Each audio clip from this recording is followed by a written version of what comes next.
Muy buenos días. Hoy me he levantado con energía, me he levantado sobre todo con ganas de darle de hostias a Fallirven. Uy, va, lo he dicho dentro de los primeros 10 segundos. Creo que YouTube me va a castigar. Bueno, pues no pasa nada. En fin, espero que todo vaya guay, espero que estéis disfrutando de la vida, de todo, de estos vídeos. El anterior vídeo me gustó mucho cómo salió, porque salieron debates y cosas interesantes. Hay gente que no está de acuerdo. Bien, dame razones para no estar de acuerdo. No simplemente insistáis en la ciencia es mejor porque datos. Vale, estupendo. La ciencia es mejor para ciertas cosas porque datos. Pero disfrutar de la música, ser feliz, es igual de importante o puede que más que poner un cohete en la luna, aunque no te lo parezca. Todos los días disfrutamos de cosas de las humanidades y no nos enteramos. Pero a lo mejor hay que andar con los ojos un poquito más abiertos. Bueno, en fin, cada uno que se tome su vida como quiera y que se la fume como quiera, que para eso es su vida. Y me parece estupendo. Maravilloso. Pero hoy hemos venido a darle de hostias a Fallirven. Bueno, más que a Fallirven, a sus acólitos. En fin, ¿por dónde empezamos? ¿Quién era Feyerabend? Feyerabend. Feyerabend. Me da igual. Si está mal dicho, que alguien me lo corrija, por favor. Este tipo era un filósofo de la ciencia. El tío hizo muchos periplos por el mundo y la verdad es que era todo un personaje. El que se calificaba a sí mismo como anarquista del método. Y veréis. Él sale después de que apareciesen Popper, perdón, Lakatos, Popper y... ¿Cómo se llama este? Kuhn. Bueno, pues el caso es que el tipo lo que viene a decir es que le escribió un libro que se llama Contra el método. Y entre las cosas que dice, ya hace el siguiente razonamiento. Vamos a ver. La cosa es la siguiente. Voy a empezar por el principio porque así no se me va la pinza. Y además, hacemos un poquito de historia también, que eso está guay. Veréis, Galileo. Galileo era un tío muy listo. Y Galileo tuvo muchas historias, hizo cosas muy interesantes, entre otras, llevarle mucho a la contraria al Papa. Y no precisamente por decir que la Tierra orbita alrededor del Sol. Él era bastante amigo entre comillas, del presente Papa, que no me acuerdo, por cierto, quién era. Creo que era un Gregorio, pero no estoy de acuerdo. O sea, pero no lo recuerdo bien. Eh, y él discutía mucho con él y se publicaban cosas y... En fin, que había un poco de colegueo. Galileo, a la par que estaba investigando todo el tema de los planetas y demás, escribió una cosa, una especie de sátira en la que pintaba al Papa como un asno y a los cardenales como monos. Entonces, bueno, eso yo creo que hizo poca gracia.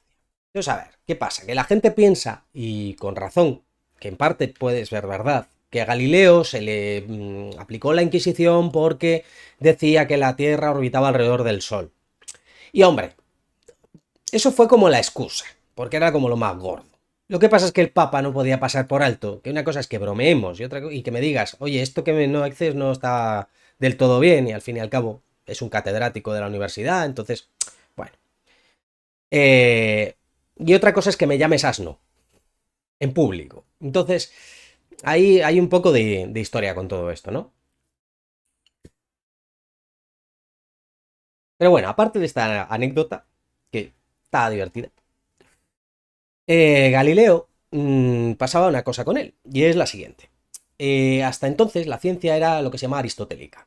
Entonces era muy positivista. Es decir, toda la ciencia se tiene que hacer a través de lo que entra por los sentidos. ¿Qué sucede? Que, claro, Galileo no utilizó los sentidos, utilizó un telescopio. Y el telescopio no encajaba muy bien con cómo la ciencia de aquella época admitía evidencias. Entonces, ¿qué pasa? Que Galileo tuvo que, digamos, deformar el método científico y hacer que se aceptaran ciertas cosas como nueva evidencia.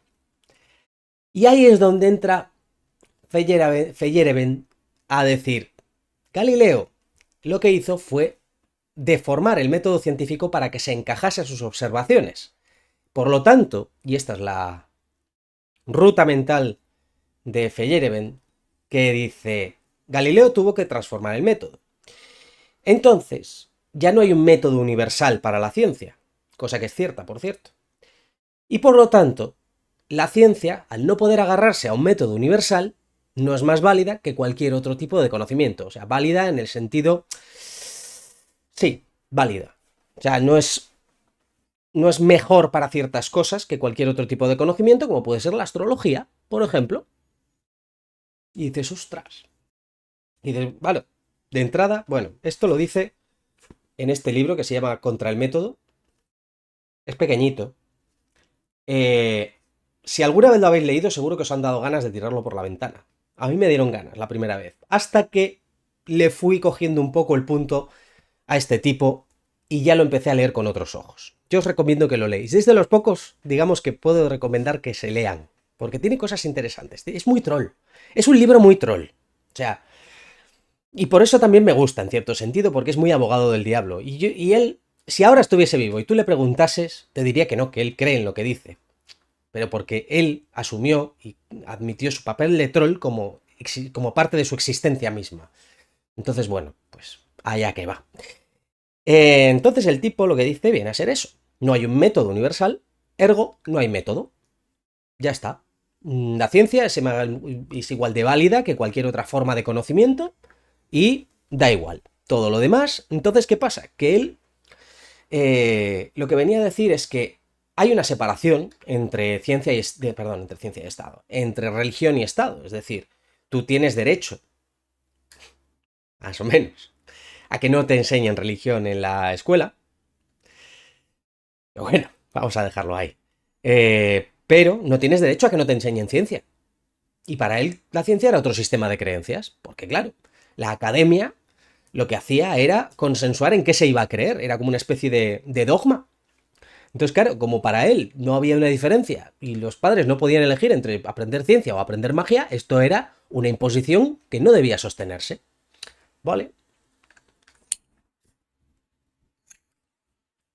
Y claro, dices, pero ¿cómo impone la academia, el consenso académico, su punto de vista? A ver, aquí hay que aceptar que parte de razón tiene. Y me explico. Sí que es verdad que, a ver, según él, la academia lo que hacía era presionar a otros académicos, básicamente, pues de una forma o de otra.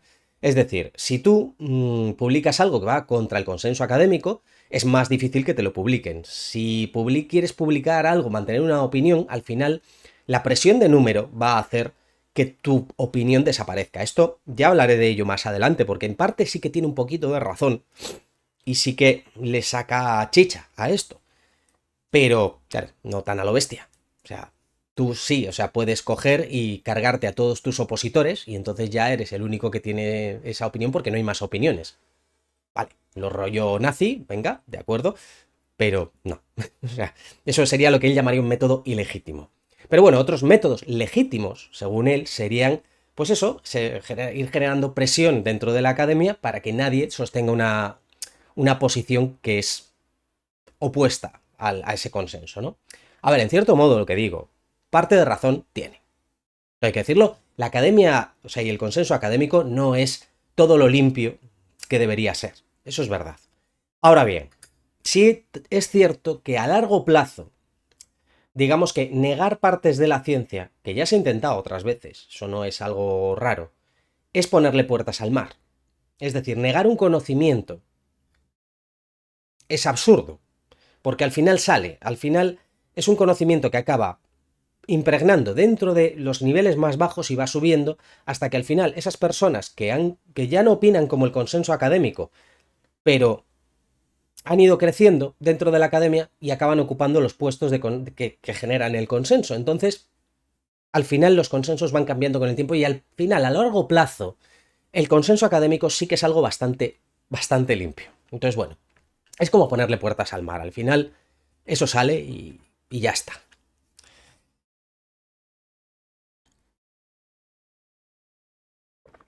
Lo bueno de todo esto, de la postura de Feyerabend, Es que siempre lo digo mal. Es que me acostumbré a decir Feyerabend y ya no me sale Feyerabend.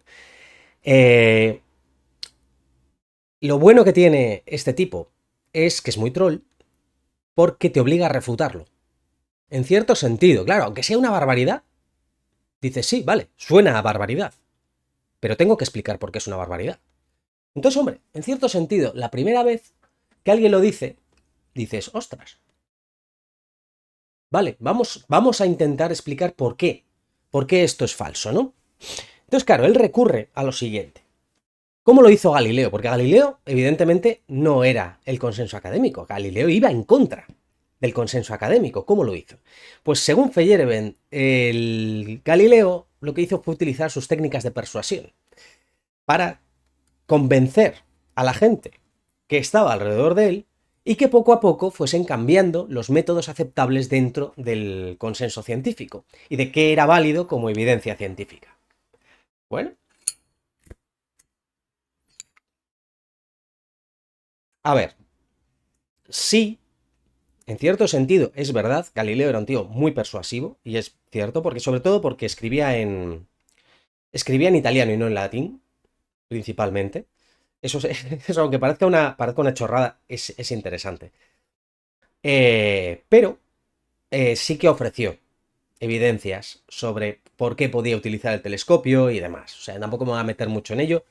Si queréis leer sobre ello, bueno, ahora mismo el único que me viene a la cabeza es el de Chalmers, que creo que ya os he hablado de él, de esta, que es esa cosa llamada ciencia. Pero dentro de él sí que, joder, es que como, no me acuerdo el autor, sí que cita a un autor que hace un estudio muy, muy serio sobre Galileo. Entonces, bueno, ahí podéis encontrar qué técnicas utilizó él para convencer, entre comillas, a la masa de científicos, ¿no?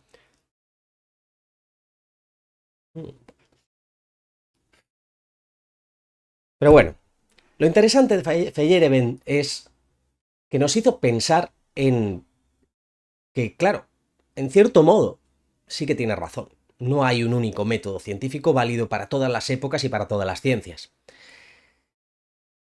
Entonces, ¿significa eso que no hay método? No. Eso significa otra cosa. Significa que no hay un método único. Y ya está. Y no pasa nada. Pero a muchos les sorprenderá. Incluida gente que ha estudiado ciencias. Porque todos aprendemos que el método científico es el que inventa Francis Bacon y todas estas cosas. Un segundo, que creo... está bien. Eh, el que inventa Francis Bacon, de observación, hipótesis, experimentación, bla, bla, bla, bla, bla, bla. A ver, la base como tal, vale, bien. Pero ¿qué pasa? Que hemos avanzado muchísimo desde que Francis Bacon cogiera y congelase una gallina para demostrar su método. Entonces, ya hemos pasado a otras cosas, tenemos aceleradores de partículas y ahí pasan cosas muy raras. Pero eso nos hizo plantearnos, ¿no? Nos hace plantearnos, bueno, entonces, ¿cuál es el método? Porque esto, vale, que esto que plantea él es una falacia de falsa dicotomía, es decir, como no es perfecto, no existe, evidentemente no, pero te ven en la obligación de refutarlo y de explicarlo. Y en cierto sentido sí que nos obliga a aceptar que efectivamente no existe un solo método en ciencia, por lo menos sabemos eso, y eso está bien, y a saber cómo va evolucionando ese método.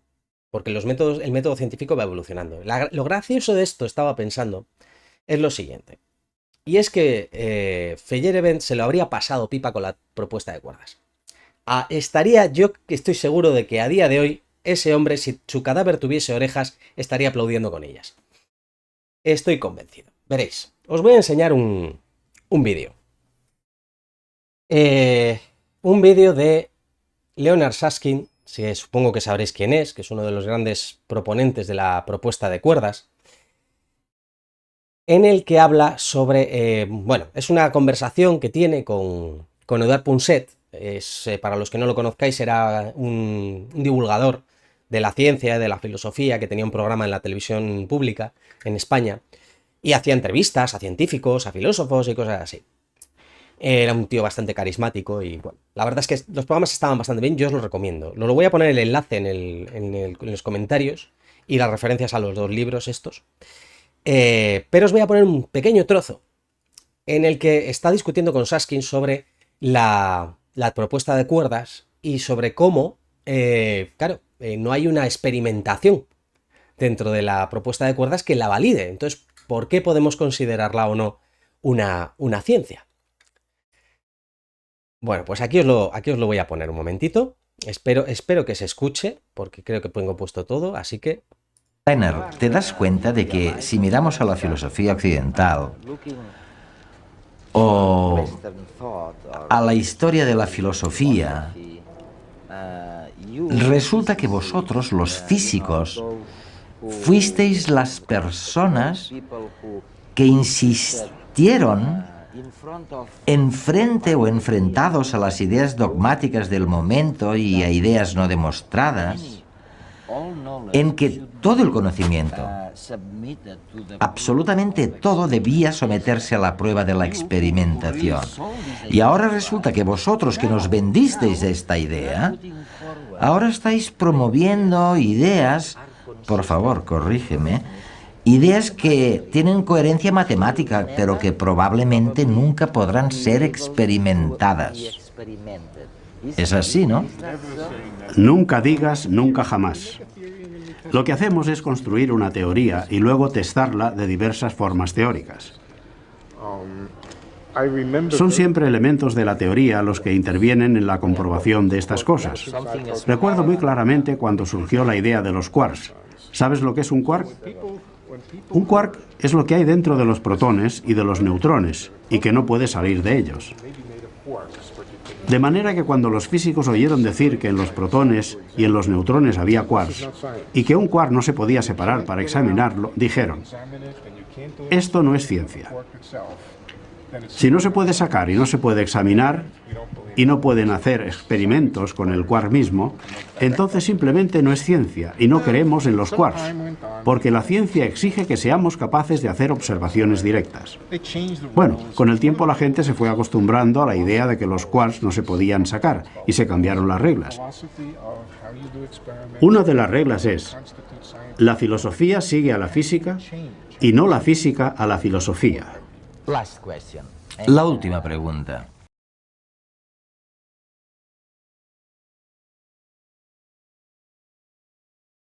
¿Os habéis dado cuenta del juego de manos que se monta aquí el señor Saskin? Que el señor Saskin, como científico y sobre todo como profesor, es impecable. Pero aquí la filosofía le ha resbalado y le ha pegado un patinazo de mucho cuidado. Porque el juego de manos está en lo siguiente. Él dice que los quarks no se pueden observar directamente y que por tanto los científicos de la época decían que no era ciencia y que después se adaptó para que, digamos, se aceptase la propuesta de los quarks como una propuesta válida para aceptar pues las predicciones de la cromodinámica cuántica y demás. Hasta ahí estoy de acuerdo. El problema, el juego de manos, es el siguiente. Te estoy comparando una propuesta como la de cuerdas, que no tiene absolutamente ningún toque con la realidad, de momento, con algo que puede hacer predicciones basándose en algo que no puedes ver.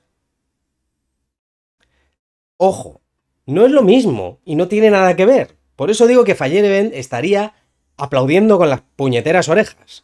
O sea, el tío es que le está diciendo: tío, me he convertido en tu chiste. O sea, estoy diciendo que basta con buenas razones matemáticas para aceptar esto. Vale, vamos a ver cómo se construye la ciencia. Ya hablaré un poco más, mucho más a fondo de esto cuando hable del bayesianismo. Pero hombre, tener buenas razones matemáticas puede ser un muy buen indicio de que vas muy bien.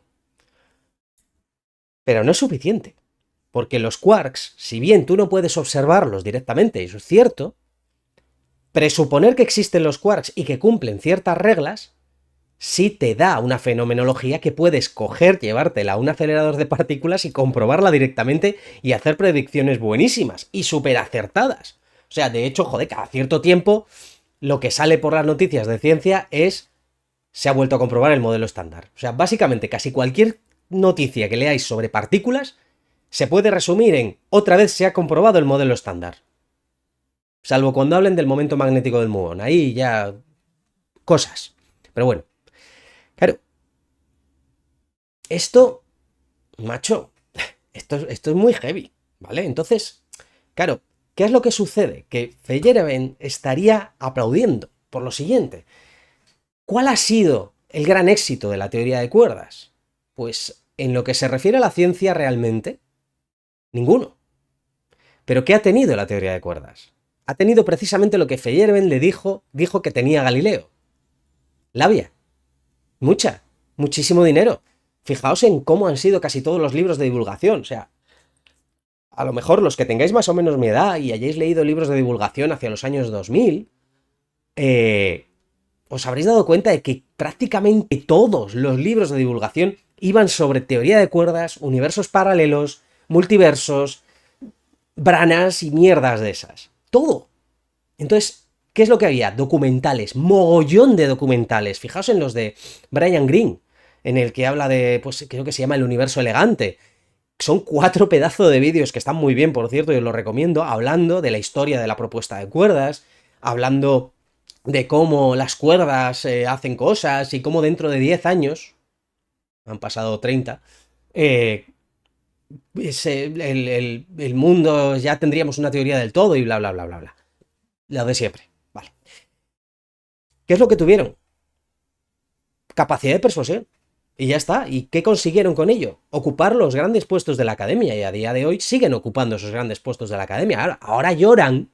Ahora lloran mucho porque es que les están maltratando mucho porque la gente, los físicos se meten mucho con la propuesta de cuerdas. No. Lo que pasa es que erais unos privilegiados y ahora pues hay más disenso y pues estáis recibiendo hostias, sin más. Pues mira, chico, ¿qué quieres que te diga? Me pasa un poco como, pues como a muchos hombres que hemos vivido en un mundo de privilegio y ahora, ¡ay, es que ya no se puede hacer nada!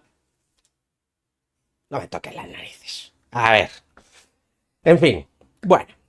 Pero si bien lo de Feyerabend estuvo bien, porque por lo menos ves esto y te da esa perspectiva y dices, y pillas ahí y dices, mira tú, esto que me estás contando, básicamente podríamos resumirlo en un meme, pasa lo siguiente, que después aparecen Blor y Latour. Y Blor y Latour son como ese amigo tonto que tienes, que aún hace un chiste y ve que hace gracia, y entonces solo se le ocurre repetir el chiste, una y otra vez. Y la primera vez, pues a lo mejor haces, y claro, como te has reído un poco, se anima. Y entonces va más allá con el chiste. Y al final no sabes muy bien dónde va a acabar. ¿Qué es lo que pasa? Pues que estos defienden una cosa que se llamaba el programa fuerte de la sociología, de la ciencia. Y agarraos que vienen curvas. Creo que recordar que esto lo explica Chalmers en el libro de cómo se hace ciencia, la ciencia y su construcción, o algo así. Creo recordar que se llama. Os lo pondré también en los comentarios. Veréis, no os voy a contar la historia de cómo Blor se monta su paja mental sobre esto. Os cuento básicamente las piezas. El tío coge y dice, básicamente, que la ciencia es un constructo sociológico. Que en realidad, un poco más o menos lo que viene a decir Feyerabend, pero más aplicado a la sociología, que en realidad no hay ninguna validez en los resultados científicos, que en realidad los científicos lo que hacen es definir, por así decirlo, esto ya es más de Latour, pero bueno, viene a ser lo mismo, definir la naturaleza, por así decirlo, y definir lo que todos están de acuerdo en aceptar como válido. Así como suena, o sea, así como suena. Básicamente lo que está diciendo es que la ciencia es el consenso científico. Y ya está. Dices, vale. Mira, esto es lo que pasa cuando uno no sabe de un tema y se pone a sentar cátedra sobre ese tema. Que la caga. La caga muy fuerte. Y lo preocupante es que le paguen por hacerlo. Porque estos dos tíos trabajaban en universidades muy top. Y ostras, Pedrín, a mí que puedas publicar algo diciendo algo como eso y que te lo aplaudan, que eso ya es casi peor. Hombre, pues me viene a decir que mucho de ciencia no sabéis. Y me explico. No sé si fue Latour o alguno de sus extras, fanboys, que comentaba, ¿no? Y fue a un laboratorio a hacer un estudio sobre cómo los científicos hacían no sé qué cosas. Bueno. Y entonces el tío observó que, claro, miraban por el microscopio en sus aparatitos y no sé qué, y entonces, claro, uno de ellos, el jefe del laboratorio, dijo que habían encontrado no sé qué. Y él miraba y decía que no veía nada, veía ahí unos picos de unas cosas y que veía pues unas colores en unas probetas y poco más. Entonces, claro, que dice que habían encontrado no sé qué encima. Y claro, y todos dijeron, ah, sí, hemos visto no sé qué encima. Y estaban todos convencidos. Claro, la propuesta de este tipo fue, agarraos, que es que el tipo había utilizado su poder de persuasión y su poder dentro del laboratorio para convencer a los demás de que tenían que ver que habían encontrado esa enzima. A ver.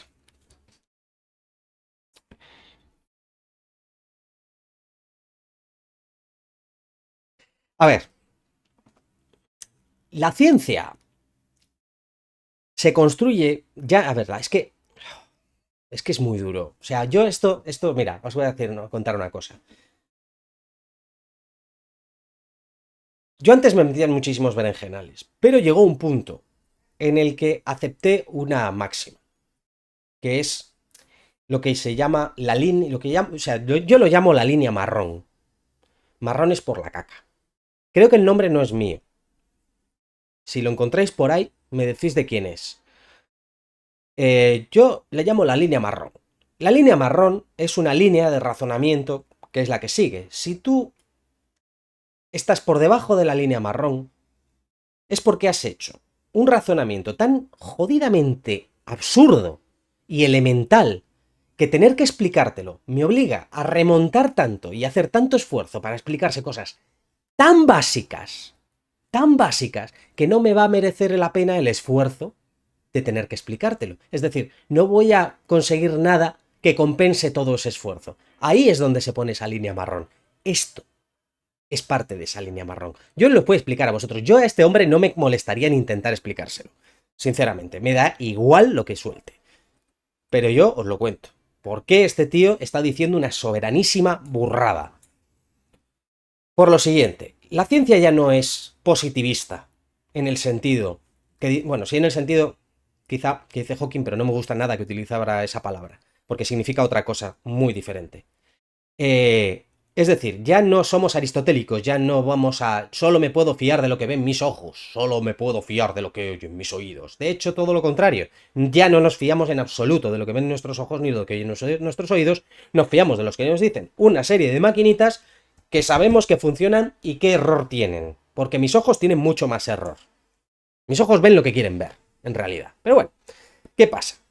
Que estos tipos habían encontrado unos picos, supongo, en algún tipo de pues, espectrómetro de masas y demás, y unos colores en unas probetas que suponen unas ciertas reacciones. Claro, tú para entender eso tienes que haber estudiado un montonazo que te cagas de química, de física, entender por qué funciona, cómo funciona un espectrómetro de masas. O sea, nadie se ha inventado, mira, me he inventado este aparatito que lo llamo espectrómetro de masas y invéntate lo que te dé la gana, que tú vas a ver ahí unos picos.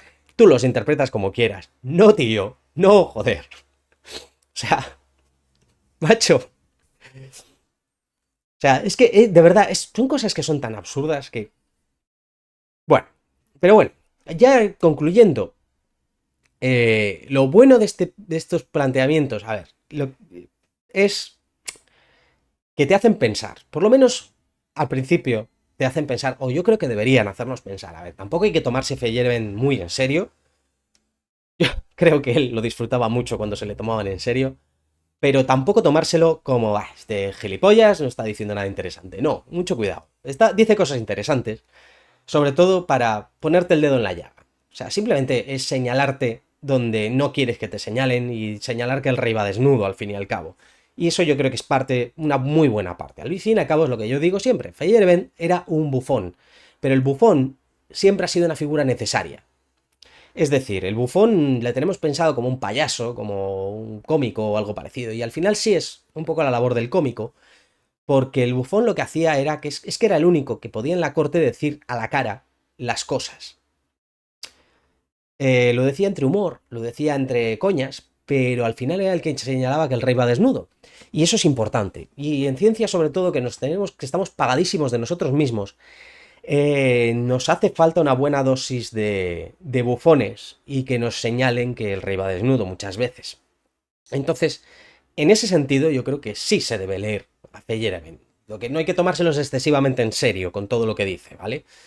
Simplemente es eso. Lo que pasa es que después, cuando se repite la broma y se lleva más allá, porque creedme, esto no paró ahí, esto siguió.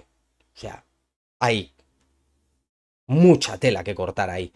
Y eso es un problema, porque hay propuestas que pueden ser súper serias e interesantes, que quedan manchadas por este tipo de mierdas. Y este tipo de mierdas mancha la filosofía de la ciencia, porque son subnormaladas, literalmente subnormaladas. O sea, Latour y Bloor no hacen más que decir tonterías. Y ya está. Entonces, ¿qué pasa? Que puede haber propuestas y cosas muy interesantes sobre la sociología que nos vamos a perder porque estamos mirando al tonto de la carraca que está ahí, venga a hacer la misma puñetera broma una y otra vez. Y está diciendo tonterías. Y está haciendo un montón de ruido porque todo el mundo le hace caso. Pero entre medias hay esa otra gente que está ahí diciendo cosas muy interesantes. Porque al fin y al cabo, y esto es algo de lo que voy a hablar en el siguiente vídeo, sí que hay un papel de la sociología en la ciencia. A ver, tiene mucho que cortar y tiene mucho que explicar, pero no solo de cómo afecta la ciencia a la sociedad, que eso todo lo tenemos más o menos claro, comentaré un poquito, pero está bastante claro, ¿no? O sea, es decir, me estás viendo gracias a un ordenador, luego evidentemente la ciencia tiene un impacto en nuestra vida, ¿vale? Pero la ciencia y cómo hacemos ciencia también se ve impactada por cómo es la sociedad. Es una vía de doble sentido y es muy interesante, ya veréis, porque os voy a poner unos ejemplos que están, yo creo que muy chulos. Pero bueno, yo creo que con esto nos vamos a quedar de momento y espero que, bueno, que le deis like, que suscribáis, que comentéis, por supuesto. No lo he dicho durante el vídeo, pero por favor, comentadme lo que opináis. Cosas que os interesaría saber, que a lo mejor pues son cosas que yo no me he planteado y digo, ostras, pues mira, esto podría mirarlo y comentarlo. De verdad, hacéis unas aportaciones estupendas y a mí me gusta muchísimo leeros y contestaros y pues, si se abre un poco de debate, pues por mí, perfecto. O sea, a ver, si se abre mucho debate en los comentarios, pues tengo otra vida. Pero quiero decir, no puedo estar todo el día, pero siempre intento contestar a todo el mundo, de verdad. Entonces, yo os animo a que me expongáis lo que penséis y de verdad, no penséis muchas veces que sois idiotas o que no sabéis lo suficiente. No, joder, o sea, nadie sabe hasta que sabe. Y se aprende preguntando y se aprende cometiendo errores también, ¿eh? Que yo los cometo y seguro que digo tonterías. Y si de hecho, de verdad, si he dicho alguna tontería en algún momento, me dices, oye, mira, esto es una tontería, por favor, me dices, por esto y esto. Y me lo dejas bien claro, ¿vale? Sostener un punto de vista, simplemente sostenerlo, no es explicar el punto de vista, ¿vale? Ya está. Por favor, que quede claro. O sea, hay veces que me niego a seguir comentando ciertos comentarios porque digo, adiós. Ya está. Hasta luego. Bueno, pues lo dicho. Hasta luego.